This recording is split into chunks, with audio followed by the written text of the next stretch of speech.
Namaste, everyone. We are joined by Bede again, who has experience with various forms of Western psychotherapy, and he is also a student of Swami Dayananda. So today we will be talking about his take on Puja Swamiji's understanding of psychology and how it relates to Karma Yoga being an essential part of a sadhaka's life.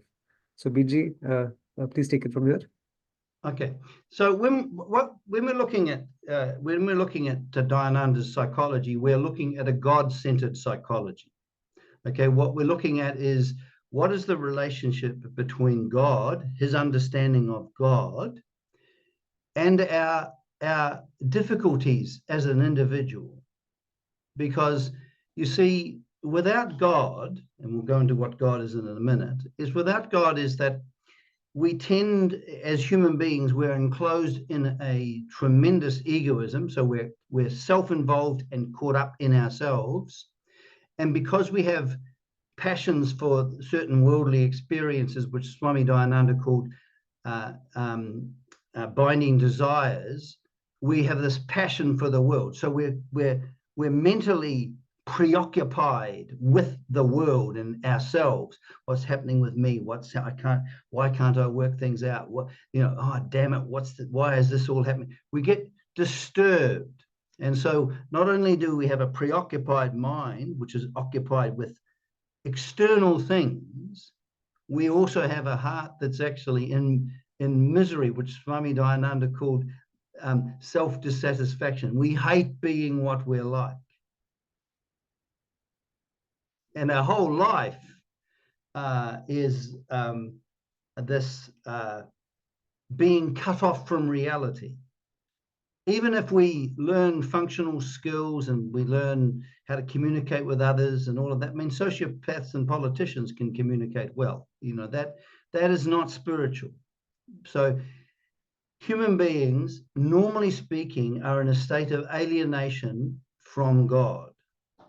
And that's what I want to talk about. And that's our fundamental, that's the meaning of our suffering. It doesn't seem that way. It seems the meaning of our suffering is our spouse, or the fact that we've lost a job, or our physical condition.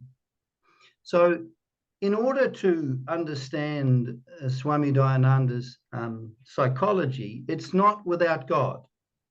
In our Western scriptures, for example, we have a magnificent saying, to know God aright is life eternal. To know God aright.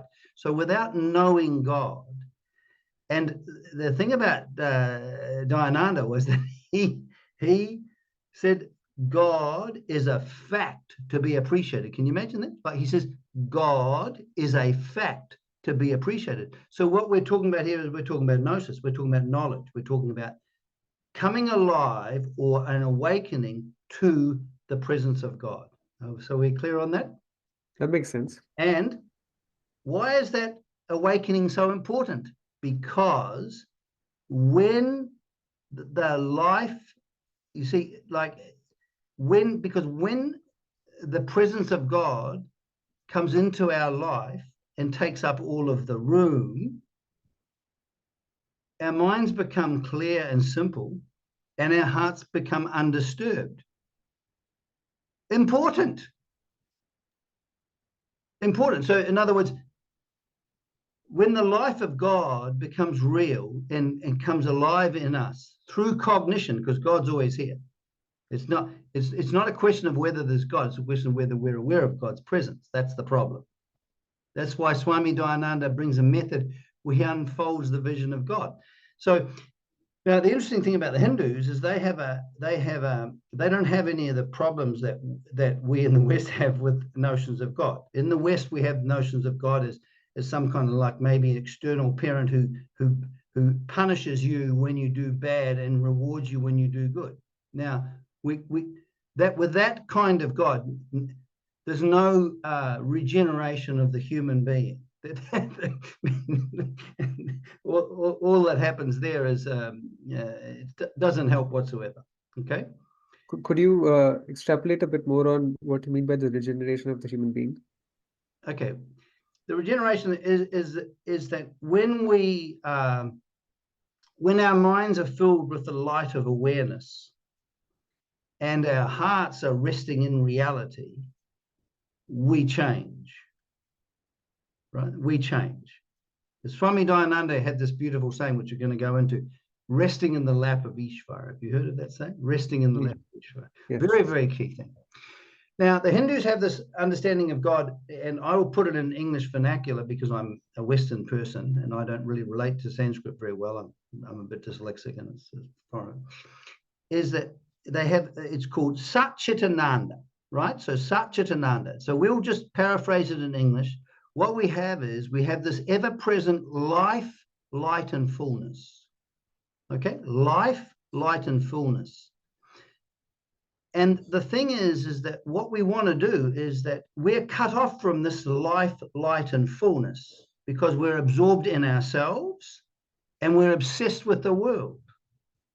Now, this isn't a very flattering picture of us as human beings, but Swami Dayananda did say a wonderful thing. I am not going to desire the cure if I don't know I suffer from the disease. Right. So we need to see where we are in relation to this life, light, and fullness. Okay? All right. So now he unfolds the vision of God, which is extraordinary, actually, is that he always had these 3 clay pots. One was smaller, one, he always had it. And what he did was he used this as a device, he used it as a device to open up an understanding of what God is.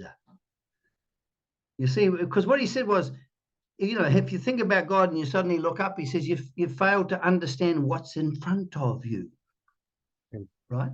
So the thing is that, so what he did was he says, he got this clay pot and he says, now look at this clay pot. He said, this isn't really a clay pot, it's potty clay. In other words, it's the presence of clay in the form of a pot. And there's not 2 things going on. There's not a pot plus clay.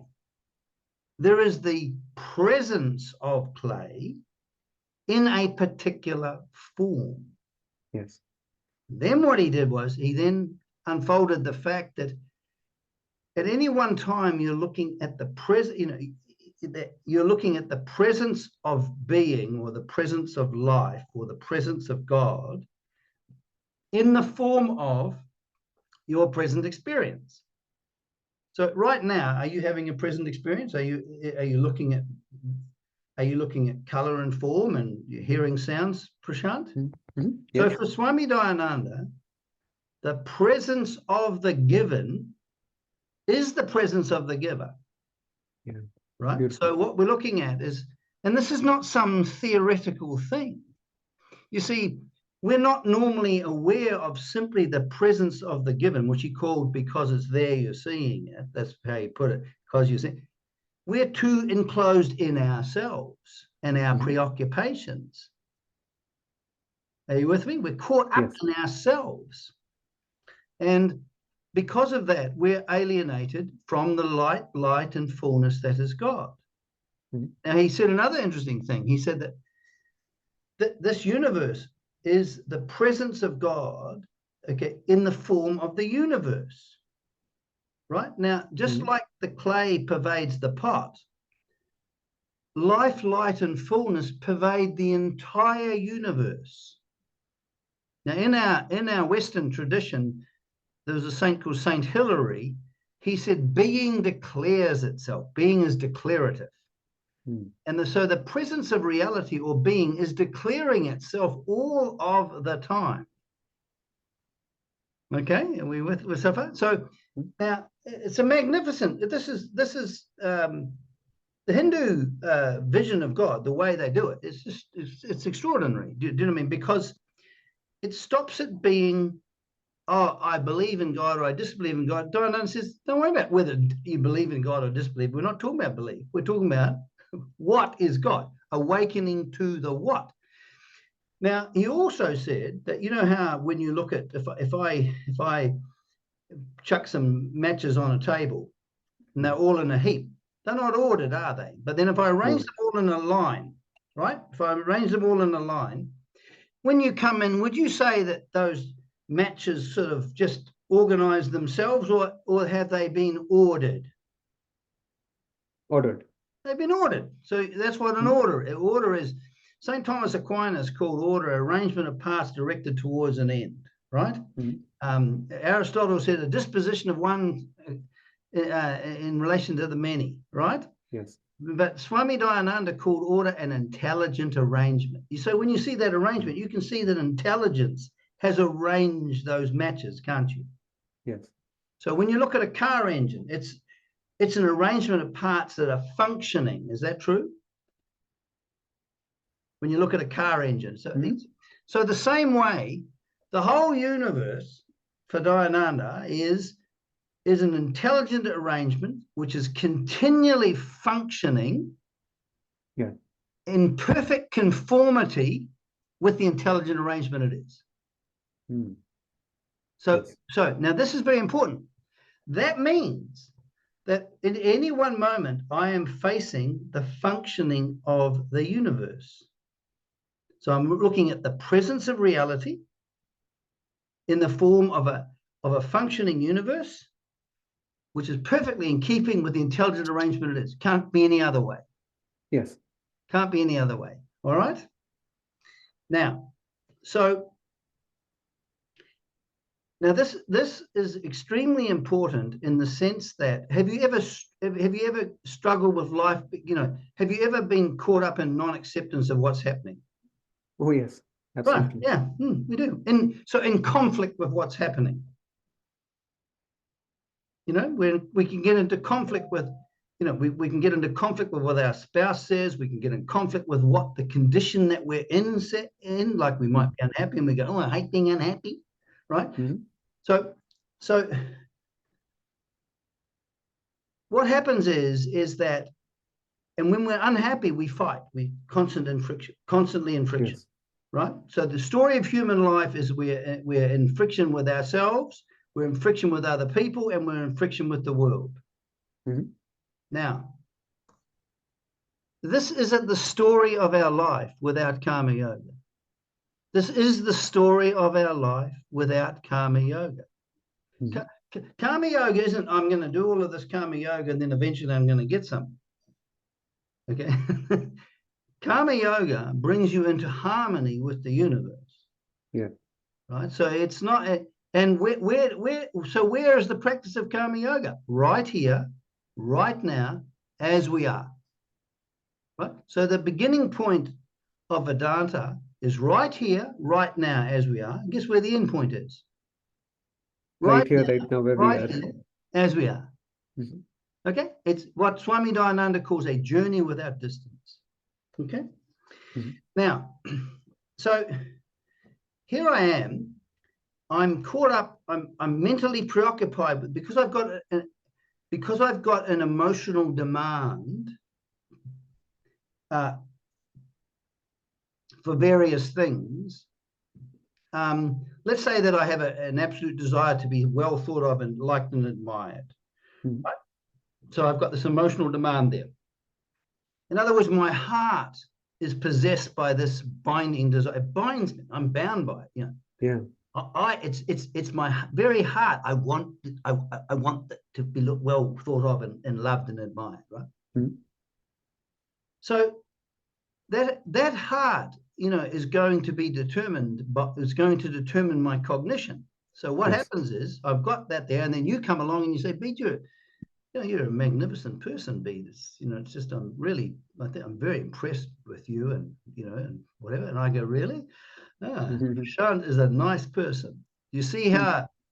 Am I seeing reality, or am I having a reaction about you in the context of my binding desire? It's a reaction. It's a projection. Completely. It's my own world. It might be delicious. Oh my God. Someone thinks I'm wonderful, right? But the next week you come along and you say, Bede, you're a bit of an idiot. Now what am I thinking about Prashant? Prashant is a nasty person. That's right.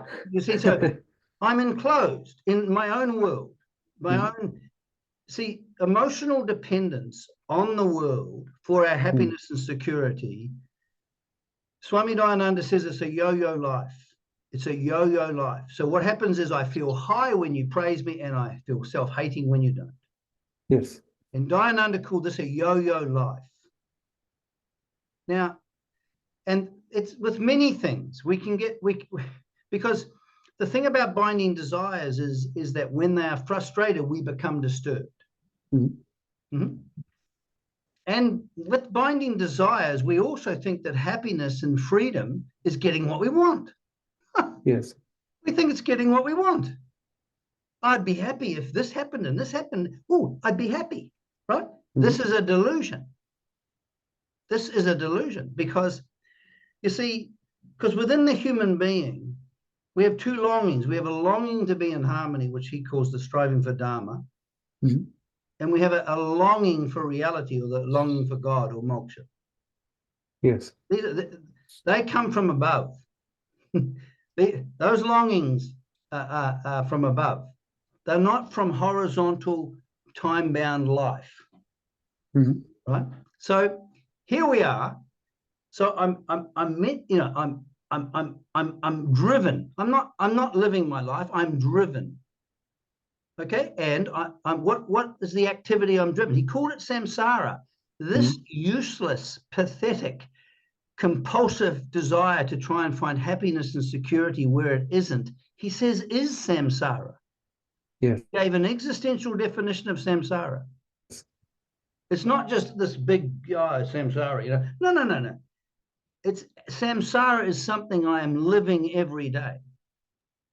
So Yes. we have binding desires. And do you know what he said the purpose of karma yoga is? What it is? To free oneself from the sense of longing.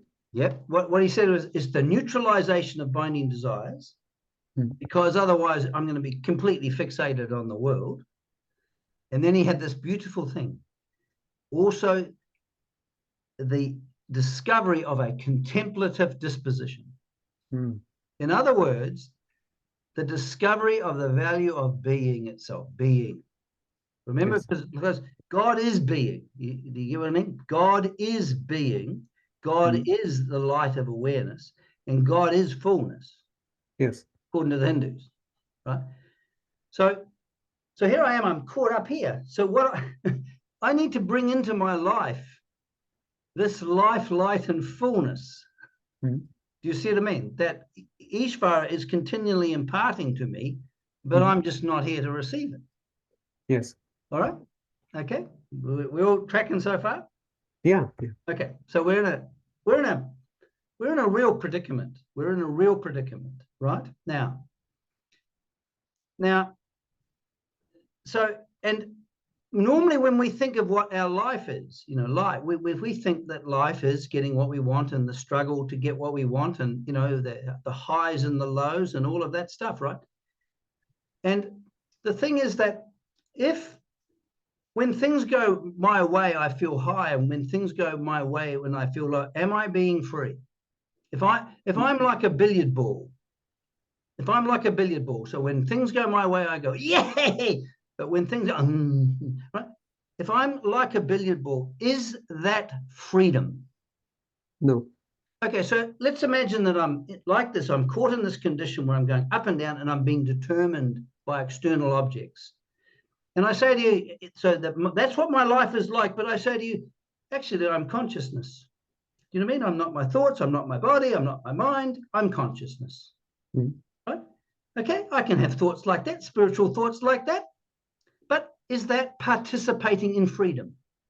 No, it's an eyewash and this is something that we see amongst Vedanta students as well, right? Which is many times people bypass Karma Yoga and relating to Ishvara, It's an and they absolute jump disaster. completely to self. It's a disaster, yes. It's a disaster, because the beautiful thing about Karma Yoga is sameness. Now, this is really important because, remember, this bound life with binding desires means I'm chopping and changing left, right, and center. I'm being this one moment, and that the other moment, and that the other moment, and that the other moment. But if I can, in the face of the changing universe, remain the same, can you see that, relatively speaking, I'm now beginning to actually participate in freedom? Absolutely, yes. But if I don't learn how to remain the same in the face of changing circumstances, is there freedom, even though I know all about Vedanta? No. It's just ridiculous. Mhm. Right? It's ridiculous. Now, but the wonderful thing about Swami Dayananda is he makes this extraordinarily practical. Someone asked him once, they said, Swamiji, what's the meaning of life? And he said, well, obviously the meaning of life is to live. But he goes, but, he said, you're only living when you're alive to facts. Now, isn't that interesting? Now, so he's basically saying that this egoic life of self-absorption and emotional dependence on the world, love of self and love of the world, this is not life. He says you're only living when you're alive to facts. Now, Beautiful. Yeah. isn't that interesting? So when we're talking about karma yoga, we're talking about the practice of being alive, living our life. It is not living our real life, a life that comes from the life, light, and fullness that is God. Now, luckily, life, light, and fullness is manifest. So it can come into the range of our cognition. Yes. Okay? Because the presence of the given is always here. Now, so another thing he said, well, how do you invite Ishvara into your life? People are asking, how do you invite Ishvara into? Because you invite Ishvara into your life by being aware of him. Is he talking about belief? No. He's not talking about belief. Right? Appreciation. He's talking about the abiding in the appreciation of the presence of Ishvara. So can we have a look at what that actually is, right? Yeah. So what happens is when I'm full of myself and my concerns, are you familiar with what that's like? And we can take, that's what in Vedanta is called self-objectification. Have you ever sometimes felt like a loser? Yeah. Now, we think about what does that mean when I feel I'm thinking like a loser? It means that I'm thinking of myself as an idea, and I'm taking this idea to be myself, and then I take it to be my life. Swami Dayananda calls that when the thinking becomes you and you become the thinking. Right? This is darkness. This is, yes. And we need to be liberated from this darkness, because so what happens is, now, so here we are, we're given the teaching, this extraordinary teaching, that at any one moment, what's happening is your present experience is happening in front of you. Is that true? Always. It's always there. Yes. The presence of the given is always there. Right? Now, I'd studied psychology and all of that stuff, but I was miserable when I went to Dana. Because I thought there was something wrong in me. I thought I had psychological problems, right? And he pointed out to me very clearly that I don't have psychological problems. Do you know what I mean? I have the absence of Ishvara in my life. That's true. But I don't have psychological problems. Because the thing is that I always thought there was me in my inner life, me and my psychological, thoughts and feelings, and then the outer world. But he goes, no. All of it is the functioning of the universe, including your thoughts and feelings. Now, imagine that. So including your thoughts and feelings, so that your thoughts and feelings that are arising in you are the functioning of the order. Even if they're negative, painful, or whatever, it can't be any other way. Yes. Right? Now, this is magnificent, because this is what he means by its own self-acceptance is only possible through the understanding of Ishvara. Yes. Okay? So I've got a background, right? So let's say I'm feeling miserable. Okay? Now, he doesn't say that I have to get rid of the misery, but he does say you got to be alive to it, because it's a fact. Yeah. So if at any one moment, so when we're talking about karma yoga and we're talking about the sameness, we're not talking about not having feelings and thoughts. That's ridiculous. I had a friend of mine die a month ago. I was very upset. What am I supposed to be happy? No. So I remained. Does that make sense? I remained alive to the fact that I was unhappy. Yes. Right? Because if I'm not alive to facts, I'm not living. Yeah. I'm caught up in my psychology. I'm being my psychology and my psychological reactions. Do you know what I mean? In the process of becoming, actually. That doesn't help. So here we are. So we go, oh, okay. So I'm always looking at the functioning universe. It includes the thoughts and feelings that are happening. Now I'm really now I'm beginning. I'm going, oh, this is good, right? So what happens is I can, with this understanding, is that when I really know and understand that the presence of the given is the presence of the giver, right? So what happens is here I am, I'm like this, right? And I'm standing, I'm facing the functioning of the universe, which is chopping and changing. Is that true? Yes. The thing is, I want to learn how not to chop and change with it. Yeah. You see? This is important because if I don't learn that, there's no such thing as freedom. I am joking with myself. You know. So anyway, so here I am. So now what I want you to do is just an exercise. And then I'm going to ask you a question. I want you just simply. He has this thing called highlighting. You highlight the truth. Do you know what I mean? So you know how we can get caught in the gutter? St. Thomas Aquinas says prayer is raising your hearts and minds to God, right? So we prayerfully look at the universe. Okay, so right here, at this moment, everything that is happening is the presence of Ishvara, right? So I'm sitting here like this. And all I want you to do is just simply be yourself and just remain as yourself in the face of the given and let the given in. Yes. Let the presence of the given in, whatever that is. So if it's a negative thought, so what? It's the presence of the given. If it's a positive thought, it's the presence of the given. It doesn't matter. But you're just going to remain quietly in the face of the changing universe, and you're just going to remain. In our Western tradition, we talk about abiding, but Dayananda used the word abiding too. It's a great word. He did. Yes. Okay. So you're abiding. Okay. So just simply abide in the face and let the presence of the given, like when he used to send us into meditation, he'd go, sounds happen, hearing takes place. Takes place. Yes. Okay.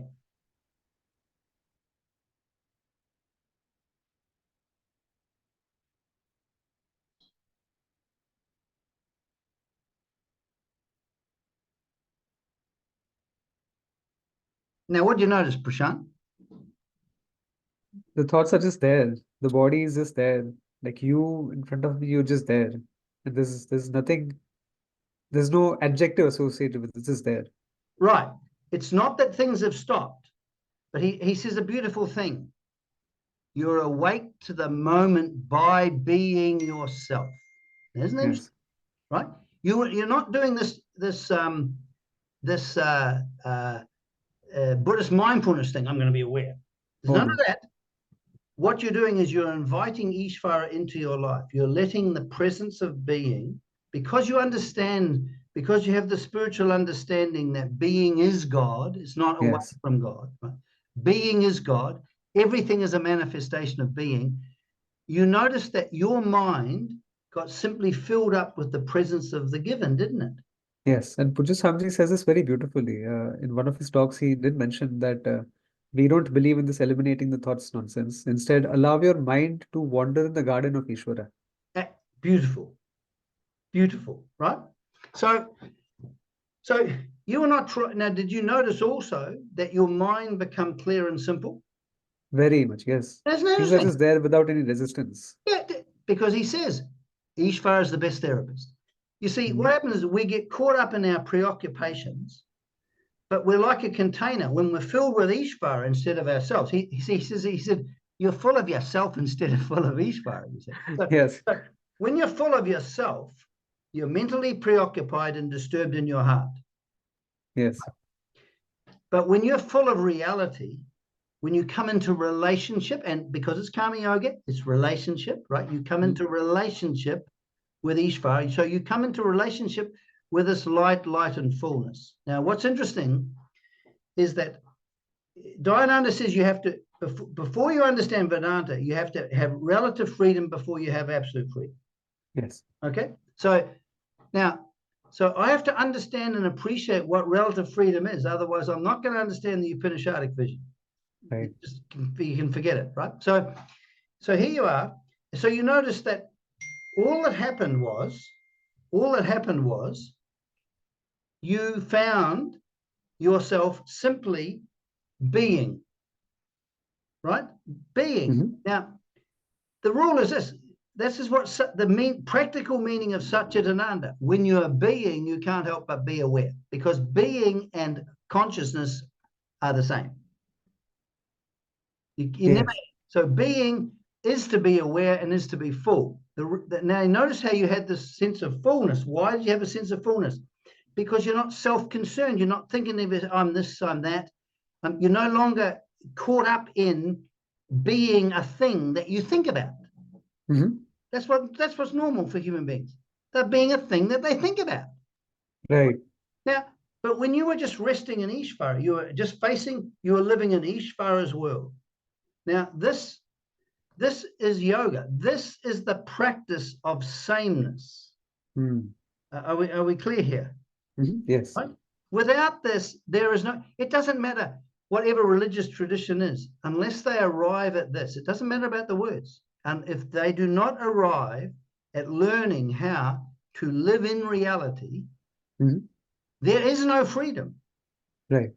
They can have whatever philosophical thoughts they like. They can think the loftiest things they want, but that isn't transformation of the heart, is it? No. So I have a question here. Yep. So, as adults, we are able to cognitively grasp this understanding, this teaching, and to slowly internalize it as part of our daily life process. But it almost appears that this may not be very easy for children to grasp. And so Not for children, no.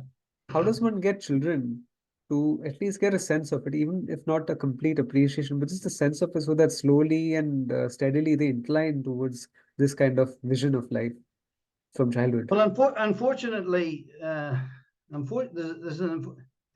you see, this understanding comes from above. It doesn't come from past psychological upbringing. So, but we'll go into, the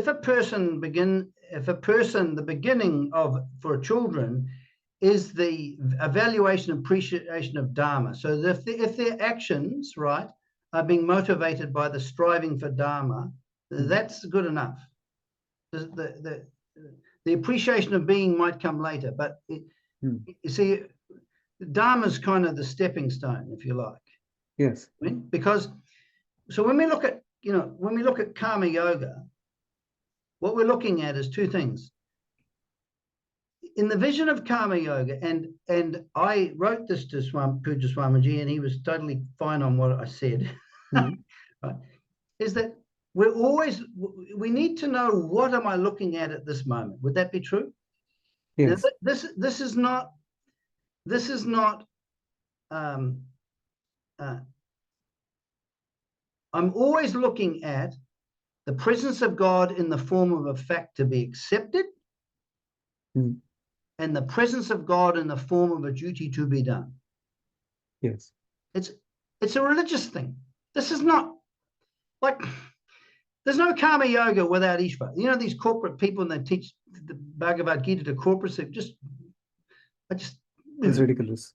Yeah. Anyway, so what we're looking at is that now, Swami Dayananda said a very beautiful thing, because he was full of you see, I was interested in psychology. You know what I mean? That's true. I wasn't really interested in the Upanishadic stuff, right?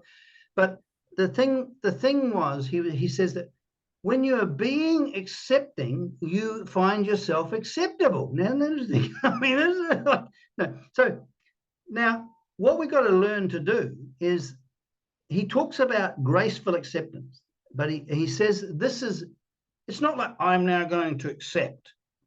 He says this accepting attitude, you know how when you are just simply open and just receiving the given without resistance? Yes. Right? That is acceptance. But it's a way of being, isn't it?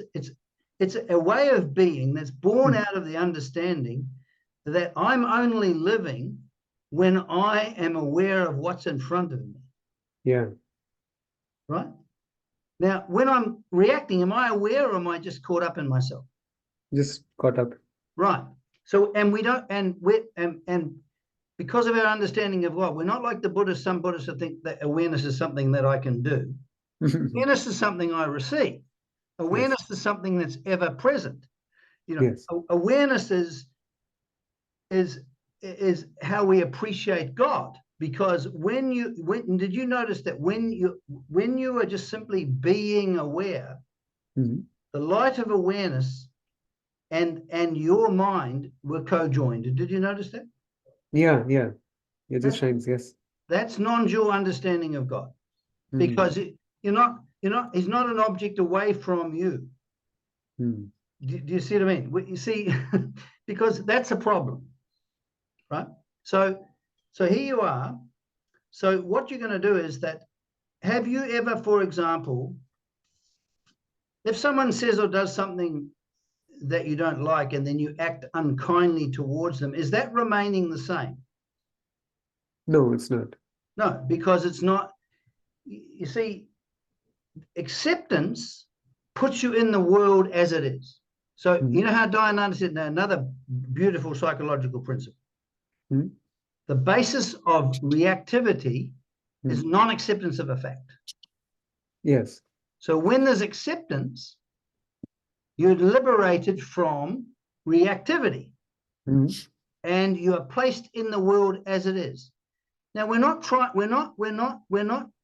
looking for bells and whistles, lollipops and bliss and all of that nonsense. Yeah. We're interested in being alive to facts. Now this is really important, because if I'm upset, the fact is I'm upset. What's the solution?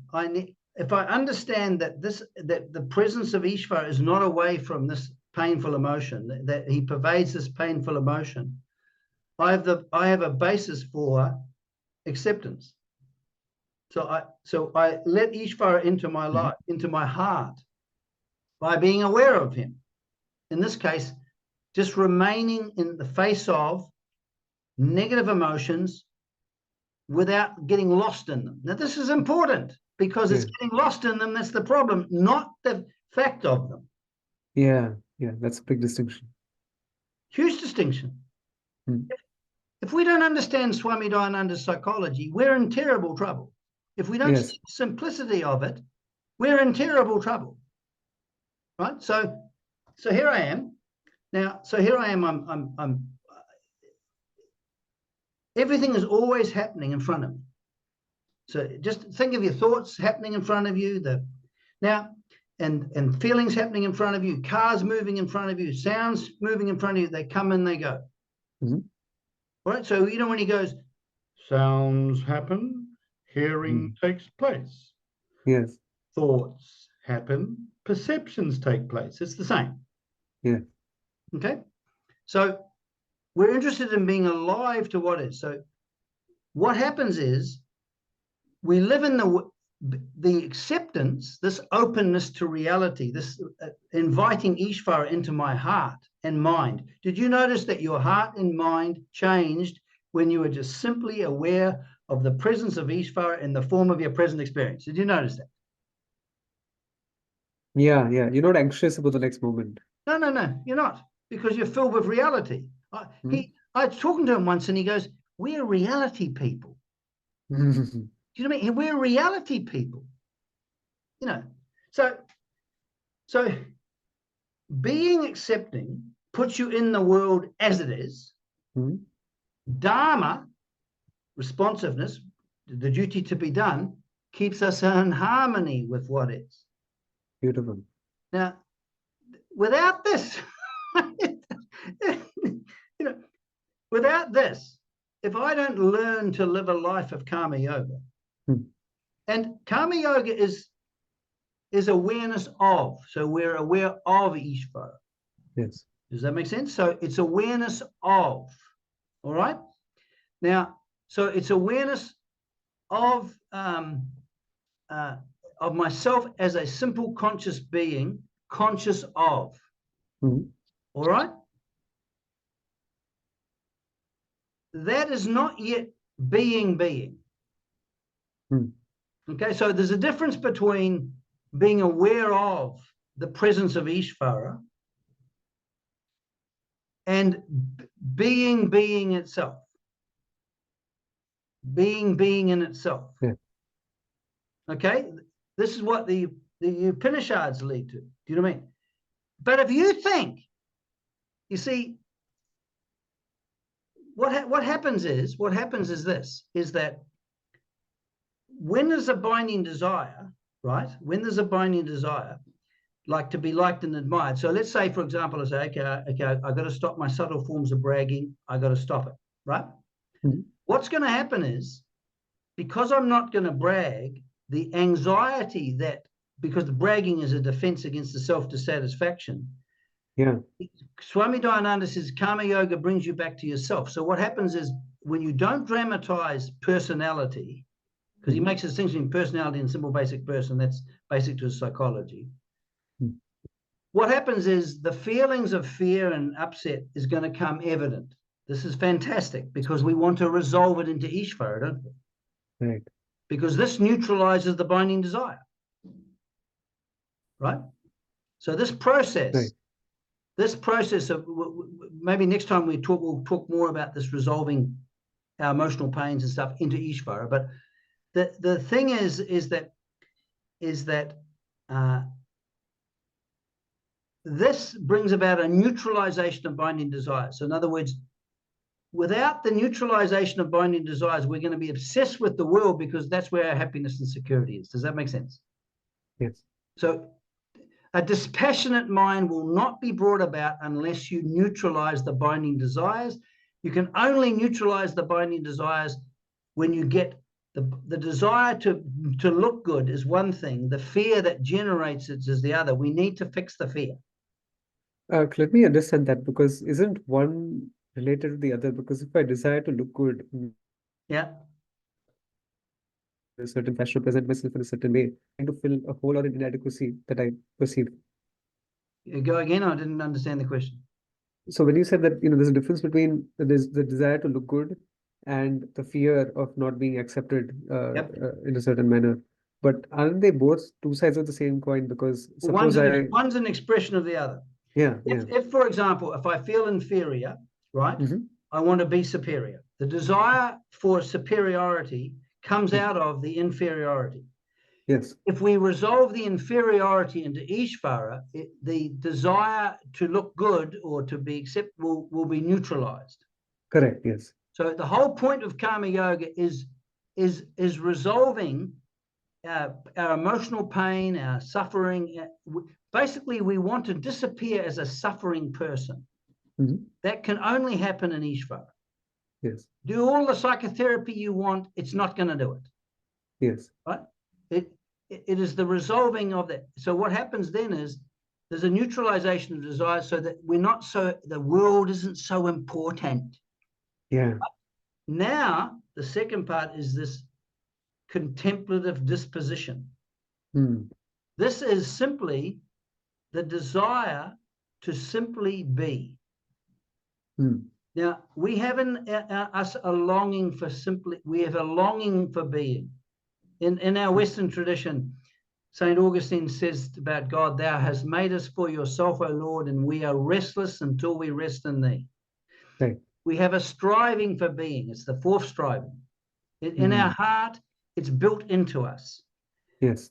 We can only satisfy the striving for being by being. Yes. Right? So there's a difference between being aware of and alive to facts and being itself. Yes.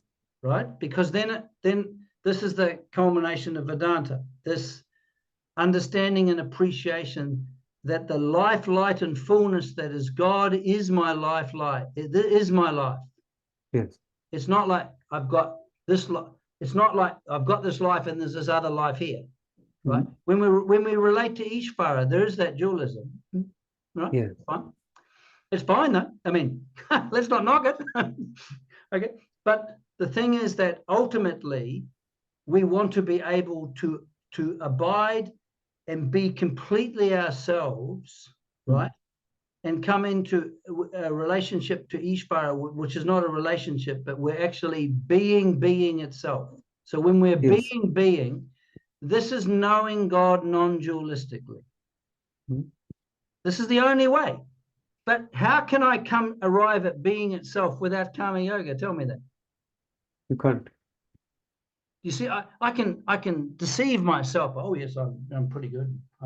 I know that I'm consciousness, and yep, and I know that, and I know about karma yoga. It's accepting things the same, remaining the same. The fact of the matter is, what he does is he unfolds a way of life. Do you get what I mean? A way of living, and this way of living transforms us. Do you see? Yeah. And it's because it's so practical. You see, so here you are, your spouse says something you don't like. You have an impulse to say something cruelly or retaliate. Yeah. But then the light of Dharma comes in and says, don't do that. And so what happens is you then restrain yourself from acting in an unloving and uncaring way. Yes. Now you're remaining the same. If you react, you're not remaining the same. You're nothing more than a billiard ball, and she's the billiard ball that hits you. There's no freedom in that. So when we convert our life into karma yoga, this is a big idea. This is a big idea because we're going to use events to find ourselves as a simple conscious person. And the better we get, particularly in the face of uncomfortable and difficult events, it is good to be able to learn to remain the same. Yeah. So when you're doing the dishes, and you may not want to do the dishes, you might want to do something. What you're doing is you're alive to the moment by being yourself. You're just simply being you are consciously and alertly doing the dishes because you understand. You see, in our heart of hearts, because of the striving for moksha, we love reality. As an isolated being, we love our binding desires. But the more we satisfy our desire for reality, does that make sense? This is why, have you noticed that sometimes you realize you're being just such a bloody idiot, right? But you don't, it's a sort of a release, even though you don't like it. Yeah, it's a great release. We love the truth. Yeah. In terms of our, the higher strivings of Dharma and moksha, we love the truth, we love reality, we love being. And the thing is that the more we love being, the more we have a disposition, a contemplative disposition, which is I love just simply being. Yeah. Do you see what I mean? But there's no denial of life here, because for Dayananda, empirical reality is Ishvara. Do you see what I mean? So, and if you notice, you just do this, Prashant. Take any object, okay? Just take an object. What do you pick? Phone.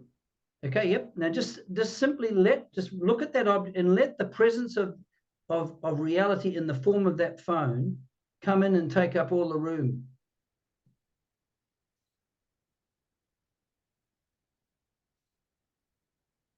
What happened? It's just the phone. There's nothing else. Yes, but notice how the presence of reality becomes evident.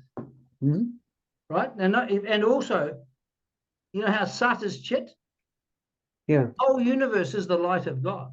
When you're filled with the presence of the given, not your thoughts about the presence of the given, not your thoughts about what's the forms and names, but when you actually receive the presence of the given into your life, you're also filled up with light. Yeah. The light of awareness. Does this make sense? Yeah, that makes sense. And so when we talk about karma yoga, we're talking about this. It's Dayananda called it. It's being alert, being deliberate, Yeah. and being aware. Do you see what I mean? Like, because we need to live life deliberately. Now, once we know the value of karma yoga, well, he's talking about the value of, what's that word?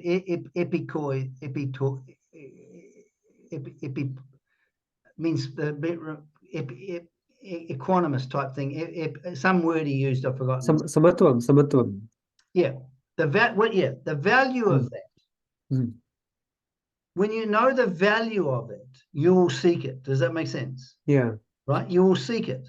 So here we are. We've now got a way of life. So every moment we are facing is that this moment, and its form that it's in is the presence of God as a fact to be accepted. It's also the presence of God in the form of a duty to be performed. Yes. Now, when you get that as an idea, that's hard. That's bloody hard. But that's a practice that's going to bite. Yes. Do you see what I mean? Because it's not that you are believing in, oh, yes, there's freedom and there's moksha. Yeah. You're going to participate in that freedom. Yeah. And you're going to remain the same. You're going to remain the same in terms of doing what's dharmic. So you're not, see, when I live a dharmic life, I'm not being determined by externals. I'm being determined by dharma. Yes. So that's freedom, relatively speaking. Yes. Do you see what I mean? Now, of course, in our contemplation, when we start to learn what it means to be being, that becomes very important. Do you know what I mean? Yes. Because then it's not being aware of it. And I'll end here in the. I think it's chapter 2 of the Bhagavad Gita. What is a wise man? Which is the most magnificent. If you really want to know what the core is, it's just beautiful.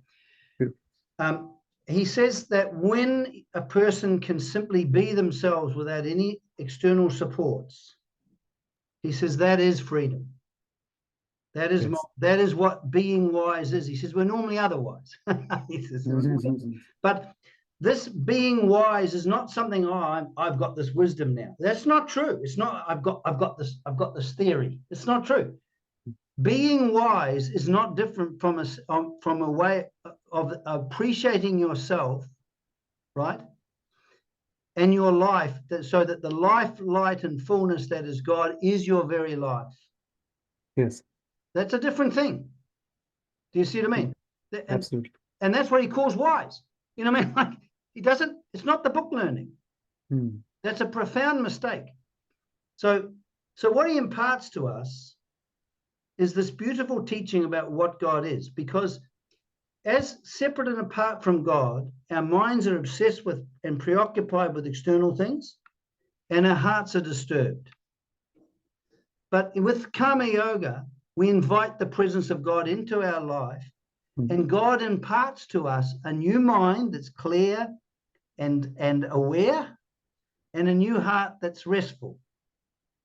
And then from that point on, you understand that your suffering is not external events. Yes. Your suffering is an absence of wisdom and an absence of love in your heart. That's what suffering is. But the one thing that resolves all of our so-called psychological difficulties and happiness is receiving the life into God, into ourselves, so that we can live it as our own life. That's the key. Yeah. All the rest is fluff. So beautiful. Thank you so much, BG. This was enlightening as always, and we will stay connected again for the next series when we can look at resolving one's emotions into Ishvara. Yeah. Next time we're gonna look at the practicality of what it is when we're caught we feel enclosed in an emotional state, and how we can appreciate what it means to resolve the ego into Ishvara. This is the most beautiful thing. Looking forward to that. Thank you so much, BG. Okay. Bye-bye.